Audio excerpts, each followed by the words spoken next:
Welcome to the Illinois Divorce Guide podcast, where we break down the complex and emotional process of divorce into manageable, easy-to-understand steps. I'm your host, Greer Howard, and with me is Bobby Buchanan, widely recognized as one of Illinois' top divorce attorneys, offering unmatched insight and experience in family law. Well, welcome to the Illinois Divorce Guide podcast. I am your host, Greer Howard, and today, as always, I am here with Bobby Buchanan, which is one of the top divorce attorneys in Illinois. So we are so thankful to have him here today. We try to take the divorce process, which can seem complicated, but break it down into easy to understand steps. And today, Bobby, we are continuing a conversation that we had last time about mediation, which is a really big subject. There's so much to cover, and it's a really important part of the process when you're going through a divorce. So last time, we talked a lot about the benefits of mediation. We talked about who might be a good fit for mediation.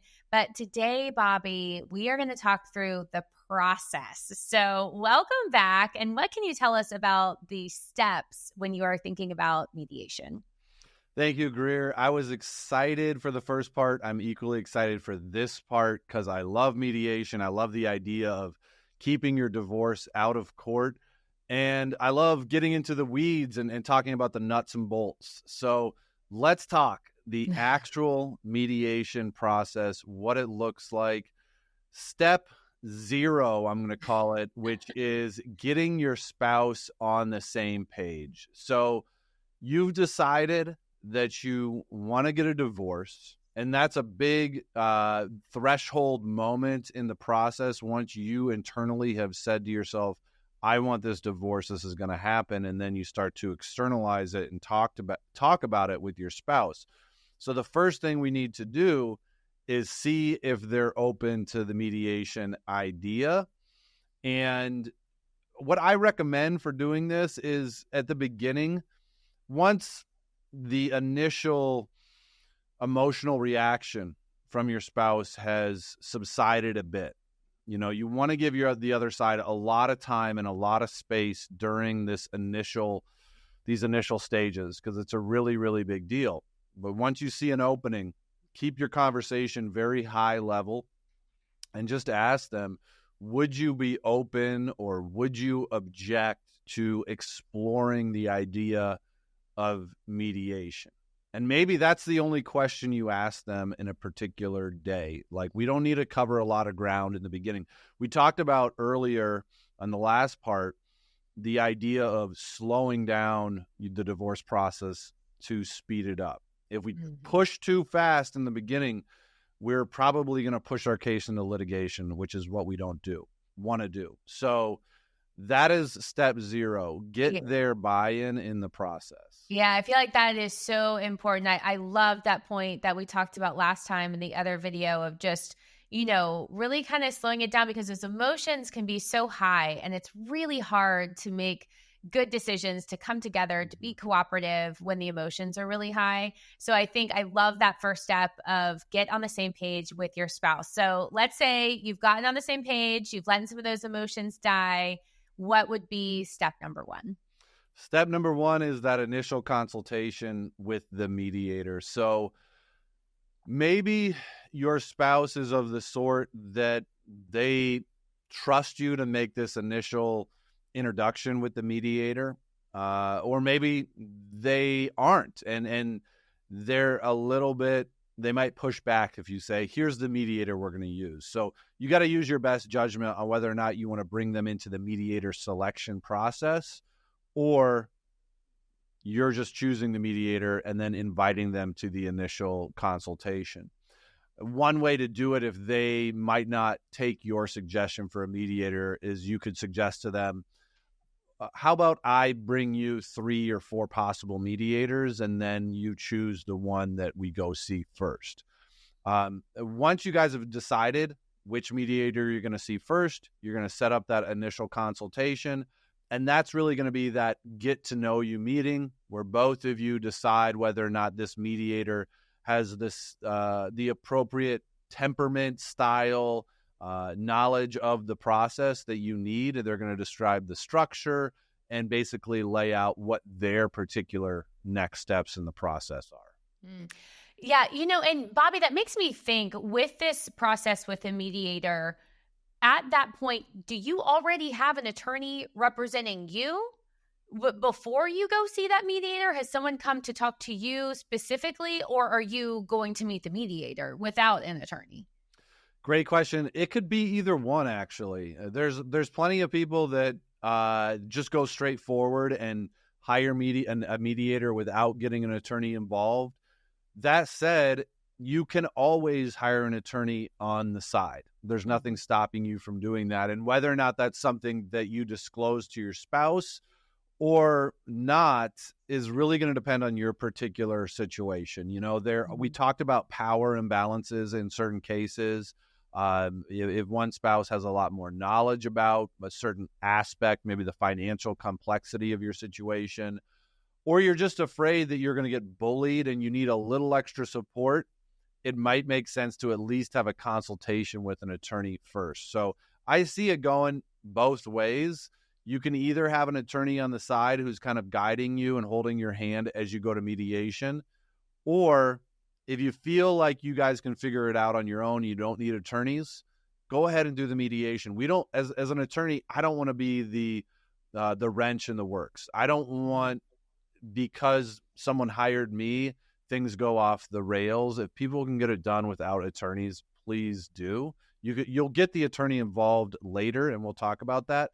But the initial steps, it's not absolutely necessary. Okay, cool. Well, thanks for clearing that up, because I wasn't sure, at what point you definitely need to have one. Yeah. Okay, so we've had this initial consult with the mediator. You may or may not have your own attorney as well. So I imagine that now it's probably time to get to work.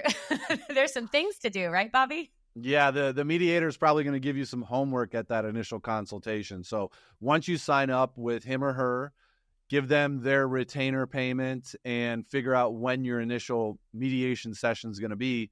Most likely they're going to send you home with some sort of packet or to-do list. And the biggest things that need to happen before mediation starts is a little bit of fact-finding, information gathering. So I would expect that your mediator is going to have you do some sort of financial disclosure document so that both sides are getting down on paper what you actually have. Because let's remember, the two big areas that we're going to be figuring out in mediation are the financials and the kids. So we got to get on paper, what is your property situation? What are your assets, debts, income, all of that.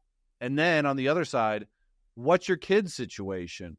How old are they? What grades are they in? What extracurriculars do they do? What's your work schedule? What's your spouse's work schedule? What kind of special needs do your kids have?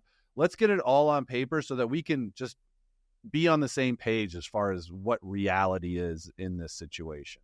Yeah. So really you're gathering all of this information and you're sort of bringing it to the table of, hey, here is everything that you need to know about our situation so that we can start to make decisions. I mean, that sounds right. Is that right? Yeah, that's exactly right. Okay. So if we've done all of that, which I imagine probably takes a little bit of time, just realistically, then I'm assuming we're starting to move into maybe a potential session. So what would an actual session look like? So a session is going to be where you and your spouse and the mediator are sitting down and getting to work and starting to have this conversation. And depends on the mediator where you start. If you have kids, the mediator might say, let's focus on the kids first. But it's an individual thing. There's no right or wrong way to do it. They may start with the financial picture. But what we need to do is figure out kind of on a high level at that first session what the big sticking points or the big issues are. So the mediator might start as far as the kids and say, have you two discussed anything in regards to how you want to raise the kids, or do you have any particular points of view? And then they'll just start a free-flowing conversation and start exploring it. A good mediator isn't sticking to a script. They're really listening to the people involved and asking the right questions so they can help the two people have that conversation. Now, are these mediation sessions, are they always in person, or, now we've gotten to a lot of us are used to things virtual. So are there options for this too? Yeah, absolutely. Not surprisingly, in the last few years, virtual mediation has become a lot more popular as people have become more accustomed to using Zoom and Google Meeting and all those sorts of tools. So, and that can be really convenient for busy adults. Just driving to the mediator's office can be a big inconvenience. So if we can just take our lunch break and pop into our mediation, that can be really nice. So do ask your mediator if they have a virtual option, if that's something that's important to both of you. Yeah, not only saving the time through the virtual option, but also just that stress of sometimes it's uncomfortable. I feel like to be in the room with someone that you're going through a divorce with, it's not always an easy thing to do. So maybe that virtual kind of softens it to potentially a little bit as well. Yeah, absolutely. So once we get into these sessions, how long does this typically take? Or is it one session and you're done? Is it several sessions? How long does mediation typically take? Unless you're extremely lucky, mediation is not going to be a one and done process. There's going to be several mediation sessions, and each session, the length of each session is going to depend on the parties and the mediator. I mean, we want to continue momentum if we have it. So if we're having a good conversation, if we're checking boxes, if we're getting agreements, then the mediator say, hey, do you guys want to keep going? And you'll keep going.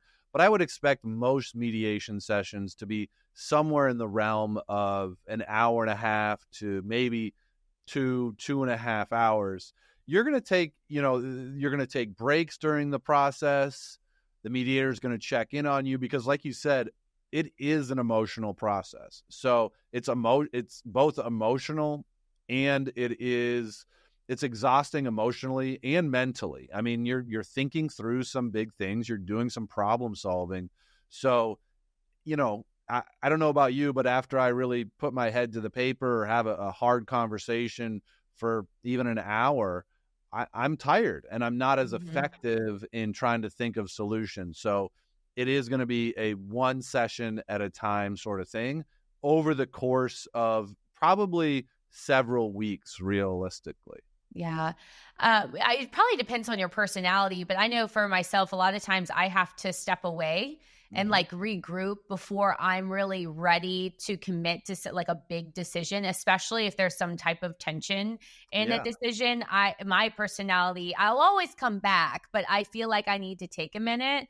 So I could see that being part of the process too of, whatever some of those things you're talking about, you might need to just take a couple days, think about it, and then, come back and decide if, okay, I am willing to agree with that, or no, I kind of want to push back. And, with the sessions, it also makes me think, is this a time where the attorney gets involved in there with you with the session, or does that also kind of depend on the situation? So the attorney could get involved at this time, depending on the situation. And I want to bounce back to what you just said about taking time to come to your agreement and thinking about things, because that's such an important part of the mediation process. We talked in the last episode about why mediation is so effective, because you two are working through problems together. And if you do that, there's a lot bigger chance that they're going to stick. So whenever we're making a very important decision, sometimes we need to mull that over for a matter of days or even a matter of weeks. Maybe we need to go to our other confidants, our support system, our mother, our father, our best friends, our sisters, brothers, and talk it through with them and figure out, is this a point of compromise for me? And then we come back to mediation. And when we do make that commitment, that agreement, that compromise, we're much more settled in it, and we're not going to get buyer's remorse. So that's an important key. But to answer your question about the attorney might be someone that you're confiding in and consulting with on the side. So maybe you have a mediation session and then you feel like, I need to talk through what happened in this mediation session. Did I need to give up that much? Did I understand the mediator correctly when they told me something? Or I just need a good sounding board who I know is going to be very objective and on my side at the same time. Other times, the mediation just isn't working because of some imbalance of power, or it's too complex, or the mediator for some other reason feels like attorney assistance could help. In those cases, the mediator might say, you know what, guys, I think we need to get our attorneys involved at this point.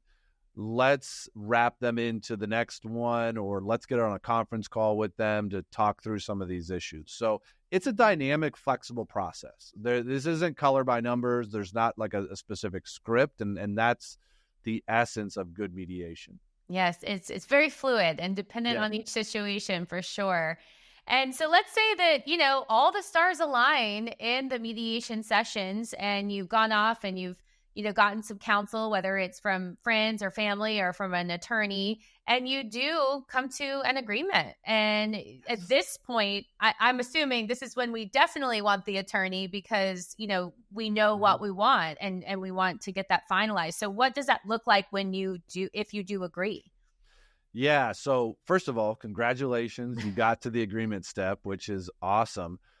Once you have that agreement, the mediator is going to draft most likely something called a memorandum of understanding. And that's going to outline all the major points and minor points of your agreement. And then you'll take that to your attorney, and your attorney will use that memorandum of understanding to draft the agreement. And at that point, there are other issues that may come up. Attorneys are very good experienced divorce attorneys are very good at foreseeing problems down the road. And maybe they see something like, hey, you guys decided that you're going to sell the house in 60 to 90 days, but you didn't talk about who's going to pay the mortgage or who's going to be responsible for the utilities or what happens if the house doesn't sell. So the attorney may raise other issues that does push you back into the mediation world, or maybe you can resolve those without getting the mediator involved again. But they'll draft the actual official final document, which is called the marital settlement agreement. They'll review it with you. And if all goes well at that point, you two will sign it and you'll be rounding third and coming home, if you will. I love it. And, but just based off your point right there, I'm such an advocate of at some point making sure you do have an attorney as part of the process because, divorce attorneys they know so much that when you're going through that process, if you're not an attorney, you just don't know and you don't think to ask those questions. And so to have someone on your team specifically to make sure you're answering the right questions, I think is so helpful. So I know you're always trying to make sure that, if they don't think they need it, not to worry about it. But gosh, I personally feel like having an attorney on your side just makes a huge difference for, questions like you were just saying about who's going to pay the mortgage for the next few months. It just helps make everything really clear and simple. So, okay. So we're rounding third, we're about to score home and we're about to score. So is it final? How does it then become final? How is your divorce then final? Yeah. So basically at this point, once you have the signatures on the marital settlement agreement, the only thing that we need to do is get a final court date with the judge. And this is going to vary from jurisdiction to jurisdiction, but it's either we're scheduling a final court date with the judge, and that'll be anywhere usually from a week to a few weeks out, depending on the judge's schedule. In certain jurisdictions, you don't even need to go to court. Your attorney basically just prepares a packet, submits it to the judge reviews it, signs off on it. In other jurisdictions where you do get a court date, you will appear. In a lot of places, it's completely virtual. You can do it, from your office or from your home. The judge will review the agreement, ask you some very basic questions about the agreement that your attorney will prepare you for, and then they'll sign off on it, and you'll be done. And that's it. You're divorced. You have your official divorce document is the marital settlement agreement and something called a judgment, which basically just refers to the marital settlement agreement. We talked about last episode how mediation gives you a lot of privacy because that whole mediation thing you did completely confidential. And then that marital settlement agreement is not filed with the court, at least in most jurisdictions where our law firm works. I can't speak for the entire country or the entire state, Sure. but we're able to keep things pretty private if mediation was used. That's really nice. And how long does it typically take once you've drafted that, you've drafted it and then you're waiting for that court date? Like how long does that typically? I would expect that to be anywhere from 2 to 4 weeks in most circumstances. Your attorney is probably going to take, depending on their caseload and how quickly they can turn around things, is going to take a couple weeks to get the final document to you, to have the back and forth. Mm-hmm. And then once they file it with the court, the judge's schedule is usually 1 to 3 weeks out. So you're coming home, but that trip from third to home base may take you a few weeks. So don't pop the champagne too soon. Right. Okay? Right. You got to slide into home first. But at least the stress is over, because if you've agreed, then, once you actually get to that court date, it's probably going to be just fine. So that's always a good thing to know. Well, we've been talking about, the best case scenario, which you and I always prefer to talk about because that's what we're always hoping for with your clients. But realistically, mediation is not always going to work. Sometimes mediation will fail and the couple is not able to come to an agreement. So why don't we talk through what that looks like? And to get started, what if they agree on a few things, but not everything? Where do we go from there? Yeah, well, that's not uncommon. And obviously, best case scenario is we can get a full agreement on everything. But to go to mediation, when you do go to mediation, you may come out of it with partial agreements, with an agreement on maybe what is the schedule with the kids, but we haven't figured out what we're going to do with summers, or we know the schedule with the kids, but we don't exactly have an agreement on child support. Well, that's great. You have something, and that something can be put into writing, can be signed by the judge and kind of locked in, so that what we're doing is what we call narrowing the issues. And the more we can narrow the issues through the mediation process, the less painful we can make that litigation process, which is the alternative to figuring this out outside of court. Right. So whether you're unable to agree on one thing or multiple things in mediation, any of those items you were not able to agree on, now is that it? We're moving to litigation. So what's that kind of next step in the process? What does it look like? Yeah. So if we do have to move to litigation, it's going to depend on what is the outstanding issue. Where have we not been able to come to an agreement? That will determine how quickly we have to move in the litigation world. So let's say that we have an agreement on all the kids stuff, but we don't have an agreement on some of the financial aspects. In that case, the litigation process is going to take a bit longer because the court, for understandable reasons, doesn't treat, what you're going to do with your house with the same urgency of, are both parents able to see the kid, and is there stability in the lives of the children? But let's say, for example, you go to mediation and you can't decide on what is the schedule for your kids. That's a pretty big deal. And what will happen most likely is your attorney will file what's called a motion to set a temporary parenting schedule, or something like that, different name in different jurisdictions. Once that is filed, then we're really in the litigation process. We're setting a court date, we're talking to the judge about the issues, and the judge is giving us deadlines and homework and all sorts of stuff. Okay, so now that you're getting all this information together, you're heading towards court. It sounds pretty complicated and a little nerve-wracking because, so is the court, that's the final decision? You're kind of giving the decision-making over to the court. Am I understanding that right?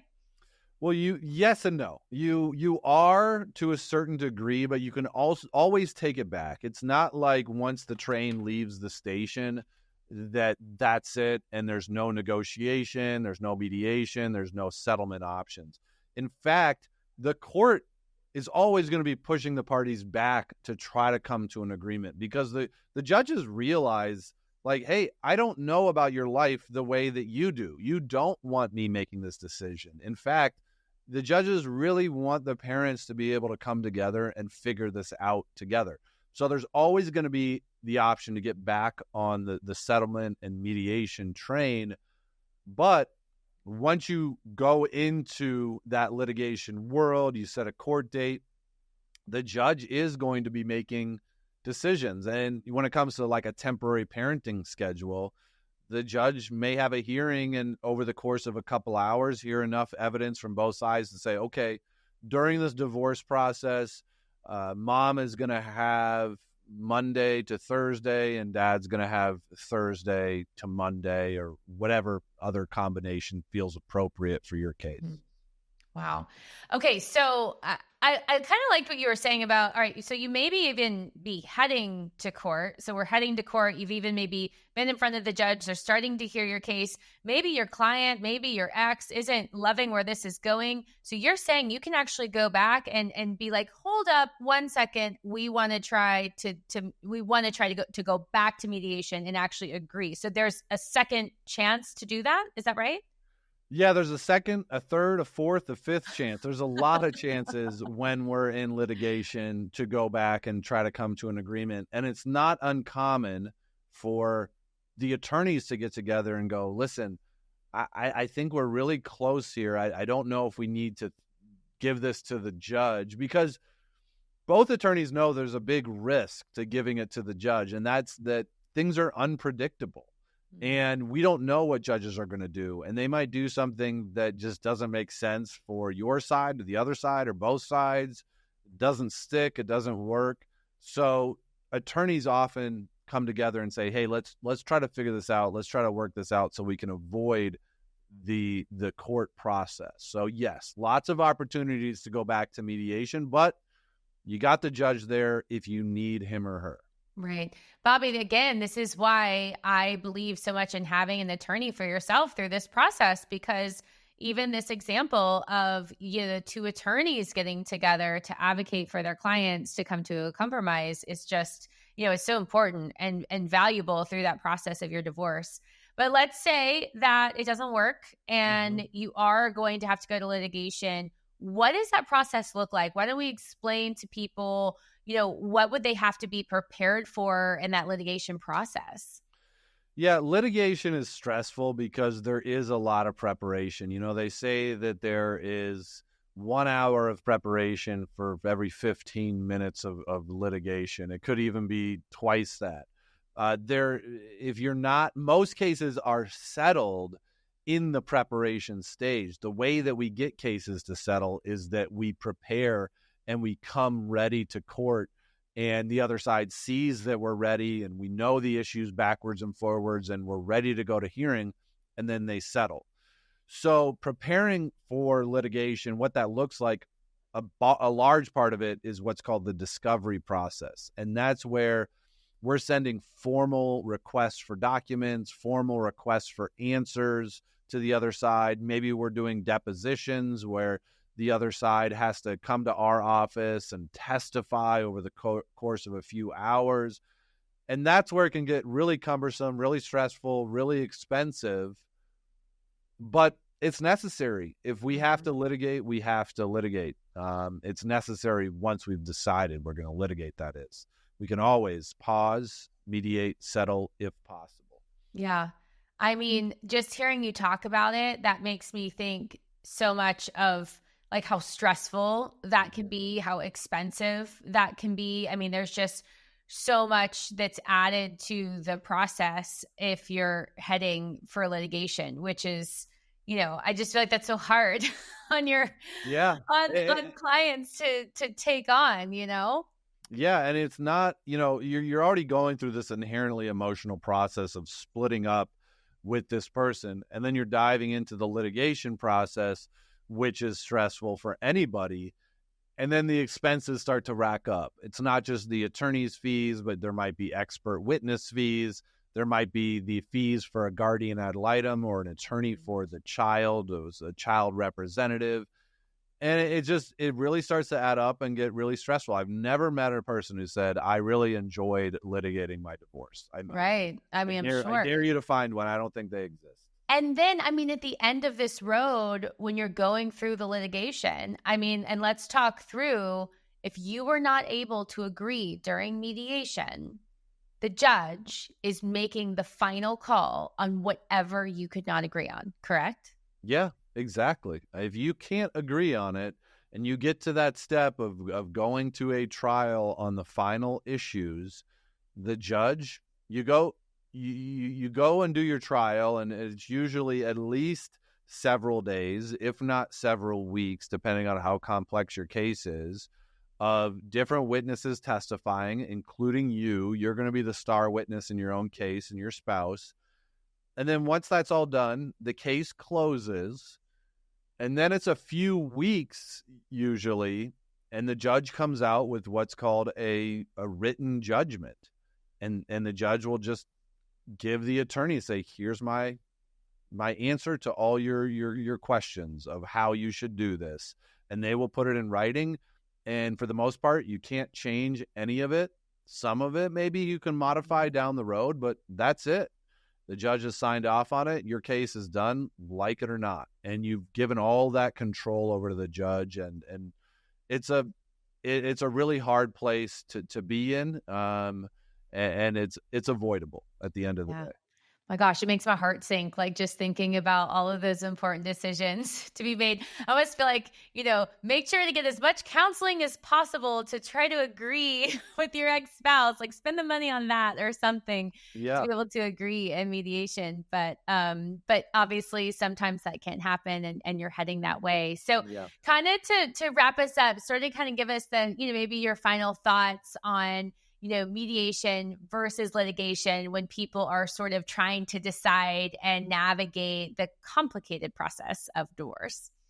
Yeah, I think I want to go back to the idea of slowing down in order to speed up, making sure that you're doing everything to control the emotional temperature of the situation, that you're avoiding, poking the bear, if you will, or doing things that you think might excite the other side. Stay in control of the situation by being as diplomatic in the process as you can, and give yourself time to resolve your own emotions. This is a perfect time to get into therapy, to confide in your support system, so that you can really figure out what's important to you and not use the divorce process as a tool for vengeance. Rather, just get through it. And once you do, I've seen relationships change 180 degrees during the litigation process. People, truly it feels like they hate each other and they're never going to get along. But once they get through it and get onto the other side and they're just co-parenting together, things start to work and they fall into place. So really take your time during this process and realize that the more you can be resolved in your emotions and control the situation, the better it's going to be for everybody. Yes. Well, Bobby, thank you so much for your valuable insight today. Another great conversation about mediation.